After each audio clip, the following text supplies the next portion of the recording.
So D. Bedreau is asking, what is your take on the military coup in Sudan? They say that elections will be held in 2023, but this seems like just another power grab by the military over civilian government, as we have all seen in Myanmar. So, Armin. Yeah, I mean, you're correct, though. And also, Sudan just seems like such a messy place to have a democracy. It just seems like Sudan seems to be allergic to democracy. It is like keep trying and it just not work. It doesn't work every time. And it's just Sudan has had like one of the highest coups among number of coups in a country. I think Sudan is at least one of the top 5 in the world, right? So for people who don't know, the military just came and they like just took over with the lamest excuse in the history of coups. So what happened? You guys know, like, al-Bashir was just recently removed by a previous coup in 2019, right? So this was just 2 years worth of trying democracy in Sudan, and people are like, yay, it's working. And now 2021, we're like, oopsie, no, this is Sudan, obviously not here, obviously not with all this ethnic, like a gazillion different ethnic groups fighting with each other. We can't have democracy here. Especially people were very optimistic with Sudan because of them joining the Abrahamic Accords, right, Ali? Remember? And they were like, hey, we could be friends with Israel. And people were like, really? Sudan with Israel? Sudan with all that Islamism? Sudan with all that, sanctions and, the T word that we can't say here on YouTube, supporting. I mean, they had the guy. Sudan was home to Bin Laden for a while, right? So that was that's what I was going to say. Yeah, that's why we can't say the T word. I mean, and also Sudan is a great example. Sudan is a good example of how stupid United States sanction policies are, because it's just United States kept on adding sanctions to Sudan, and every time they made the right decision, the sanctions were not removed, right? And it's like, which is a kind of like when they were like, hey, Bin Laden, we don't want you here. The sanctions are crippling our economy. So they get rid of Bin Laden and he went to Afghanistan, and the sanctions just stayed. Like, okay, so what's the point of U.S. sanctions if you don't reward, like, they're easy. United States sanctions are horrible because they're easy to add, but they're impossible to remove.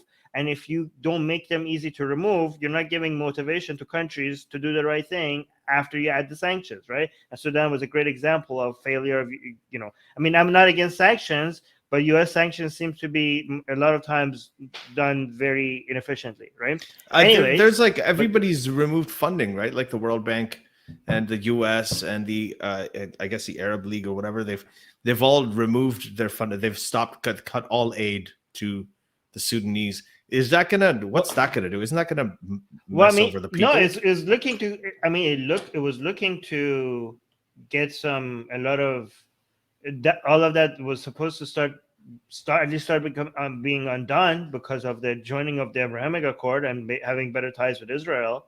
Like that seemed to be like a starter of better economic ties and removal of sanctions for Sudan. That seemed like people were very optimistic. However, we have to be okay. So let's just understand. Ever since 2019, when al-Bashir was removed by a different coup in Sudan, and people thought like, yeah, we're gonna have democracy and constitution and all that good stuff, right? So we had a government that was a mix of a civilian government and a military government, and they were sharing powers. And they were like, for 2 years, the military is gonna take the lead, right, in Sudan, right, for 2 years, until when? Until November of 2021, right? So right about now, all right?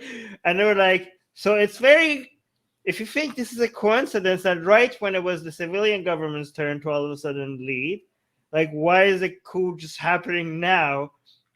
Is this just the military not wanting to give the power to the civilian government? If you think this seems too coincidental, you happen to be correct, because the excuse the military government has is that, there were some people in the street complaining about the civilian government. Obviously, the people don't want this here, so it's our responsibility to come and take over.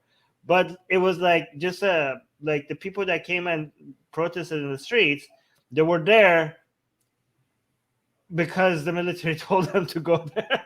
Like, it was just like, hey, just a bunch of people coming into the street, and we're like, oh, look, you tie our hands, the people are unhappy, we have to come and we have to take power for another 2 years, and maybe we will have an election in 2023, inshallah, or whatever, right? So but the thing is that, okay, well, people are now in the streets a gazillion times more because you did a coup. Like, you did like a, I don't know, manipulative thing, and you got some of your goons to come to the street. Or, I mean, not okay, actually that's not unfair. Some of them were legit unhappy with the civilian government, but there's a lot of evidence to show. I mean, okay, I don't know. A lot of people are saying that the people that came originally in the street as an excuse for the military to do a takeover were actually doing, the military put them there. Okay, but it's whether that's true or not, you could see that the people in the street now that are thinking that the democracy are being stolen from them is a lot more. Okay, and what did the military government did in the people that came and like, oh, we're unhappy with the civilian government, the military government like, oh, we are here listening to you, shut everything down, we're in power now.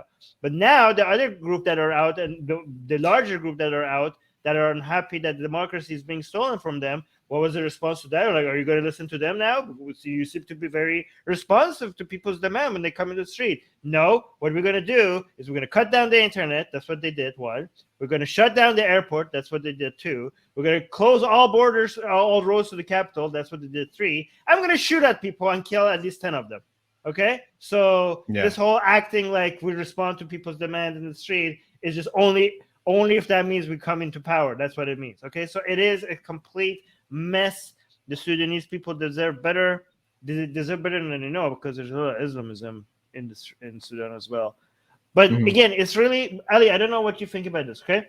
Because this is an example of the international community favoring the non-democratic forces in a country. Again, like we go through this over and over and over and over again, okay? Because the civilian government and a lot of the people would not like ties with Israel, okay?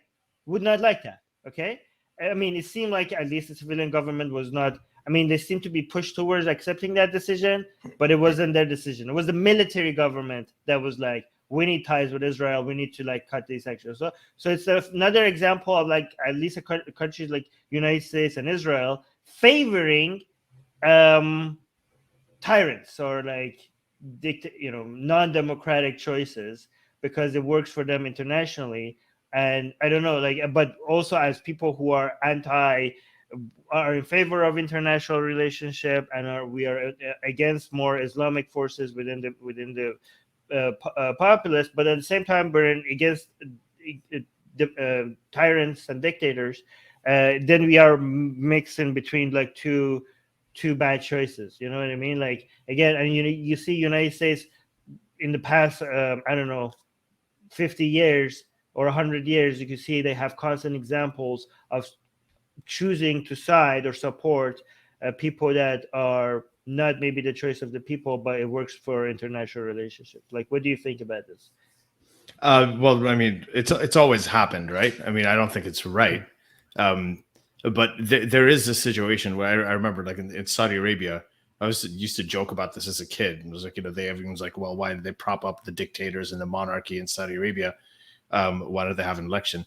And I knew that if they had an election in Saudi Arabia, especially at the time I was there, I knew that, it was going to be, so someone like bin Laden would get elected, right? It was, so those things are not in their interest. Kind of happened in Egypt too, right? I mean, so yeah, they go by national interest. They go by what's good in their national interest. I mean, this, like, it's been happening since forever, like with the Mossadegh case in Iran and everything as well. So it's but it's just so amazing that it's still the same choices, the same pros and cons. It's just like keeps happening and happening again. The solution is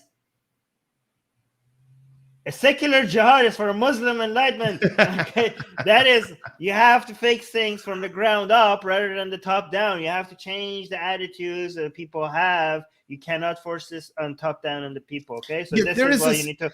And this is why you need to support this podcast, link in the description, so you could get to us to a place where we could actually translate these shows. Because what we're gonna do, what we're doing is basically. I want to say, I think it's an interesting time because this whole thing about democracy. You know how they said it's the least worst system there is. I mean, out of all, like, there's no perfect system, but democracy is like the least. It's the least imperfect. So, but there are a lot of problems with it. First of all, if you're in a democracy, people have to lie because you need people's votes. You have to lie. There's no way to be completely honest and please everybody all the time.